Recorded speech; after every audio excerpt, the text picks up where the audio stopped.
Praise the Lord. இன்றைய தியானம் யாக்கோபு 5ஆம் அதிகாரம் 12 முதல் 16 வரை. விசேஷமாய் என் சகோதரரே, வானத்தின் பேரிலாவது பூமியின் பேரிலாவது வேற எந்த ஆணையினால் ஆவது சத்தியம் பண்ணாதிருங்கள். நீங்கள் ஆக்கினைக்குள்ளாக தீர்க்கப்படாதபடிக்கு உள்ளதை உள்ளதென்றும் இல்லதை இல்லதென்றும் சொல்ல கடவீர்கள். உங்களில் ஒருவன் துன்பப்பட்டால் ஜெபம் பண்ண கடவன். ஒருவன் மகிழ்ச்சியாய் இருந்தால் சங்கீதம் பாட கடவன். உங்களில் ஒருவன் வியாதிப்பட்டால் அவன் சபையின் மூப்பர்களை வரவழைப்பானாக. அவர்கள் கர்த்தருடைய நாமத்தினாலே அவனுக்கு எண்ணெய் பூசி அவனுக்காக ஜெபம் பண்ண கடவர்கள். அப்பொழுது விசுவாசமுள்ள ஜெபம் பிணி ஆளியை ரட்சிக்கும். கர்த்தர் அவனை எழுப்புவார்.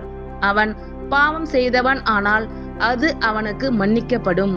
நீங்கள் சொஸ்தமடையும்படிக்கு உங்கள் குற்றங்களை ஒருவருக்கொருவர் அறிக்கையிட்டு ஒருவருக்காக ஒருவர் ஜெபம் பண்ணுங்கள். நீதிமான் செய்யும் ஊக்கமான வேண்டுதல் மிகவும் பலன் உள்ளதாய் இருக்கிறது. ஆமேன். கர்த்தர் உங்கள் அனைவரையும் ஆசீர்வதிப்பாராக.